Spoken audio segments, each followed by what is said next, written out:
This is the new Emisar D1V2, and it might be the best mini thrower you can buy right now. And I know what you're wondering, is it better than the KR1? Well, yes, it is.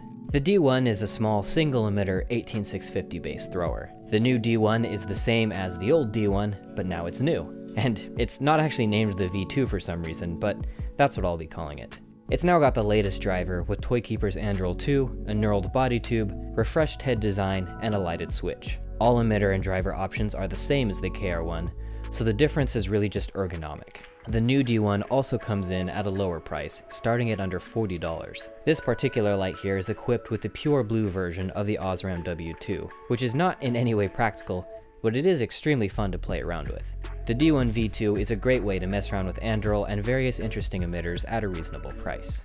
So what's different between the D1 and the KR1? The D1 uses the exact same battery tube as the D4, which is thinner than the nested double tube required for the KR1's Tailswitch. The reflectors are identical, and the bezels are even interchangeable. The head looks like a mini DM11 and features a lighted switch with a screw-in retaining ring. As always, the build quality is great and the light feels very nice in the hand. Pocketability is basically the same, though it is a little lighter. It's not as smooth and sleek as the KR1, but the scalloped cooling fins are an effective roll stop.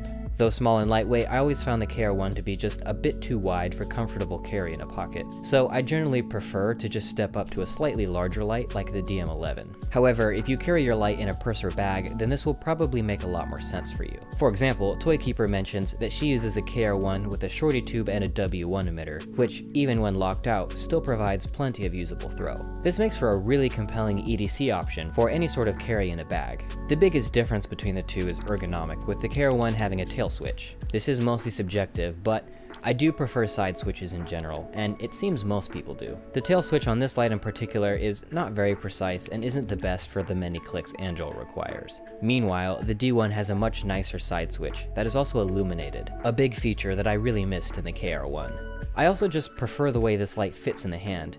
It's satisfying to hold and use. However, one major advantage of having the switch on the tail is that it's always easier to find in the hand, illuminated or not, since it's just at the end of the tube. Another advantage of a tail switch is that it keeps the button away from the heat generated at the head, which may really matter for a hot emitter like the SBT90.2. Personally, I think that LED is too much for these little lights anyways, and would recommend the DM11 as it has more thermal mass. The D1 also has the option for a magnetic tailcap, which seems kinda pointless to me in a thrower, but hey, options are always great. Performance in every regard is identical to the KR1. It is a very capable little thrower, with the W2 providing about 1300 lumens and 107,000 peak candela. It gets pretty hot on turbo, but manages to sustain a few hundred lumens, which is respectable overall. I don't have any way to properly measure the monochromatic blue light from this LED, but it is bright and hot. It's a very bright, intense blue color, which has a wonderful CRI of 0. It's so bad it's basically useless for illumination, and it strains the eyes in use. Shorter wavelengths result in stronger backscatter, and this light produces a very strong blue beam that looks like a fat laser. It's really cool in person. It feels like a mini lightsaber. It also causes some dyes and materials to fluoresce, which is pretty neat. But yeah, this is purely for the fun factor and not useful at all. I love it. If you want the best output and throw, the popular SFT40 will provide that, though I prefer the Osram W2 for its better color and higher intensity per lumen. As an all-rounder, the Cree XBL High in 4000K is ideal, offering high output, great throw, and a nice neutral white beam.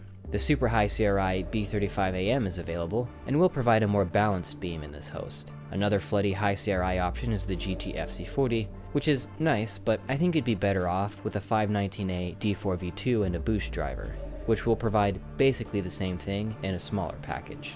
So overall, the new D1 is an excellent flashlight. Of course it is. With a starting price of just $38, this is the cheapest light yet from Emisar, and is an awesome value. If you're looking for an inexpensive, versatile, and pocketable thrower with Anduril and lots of customizability, this is definitely the way to go. I do prefer it over the KR1 in just about every way, though it's always nice to have options, and this is really more subjective than anything. If you want a little more power, I still think the DM11 is superior. It's still my favorite thrower overall, with a bigger battery, a wider spill, and those awesome auxiliaries under the optic. I really only think the D1V2 wins in the portability factor, but it's not a huge difference.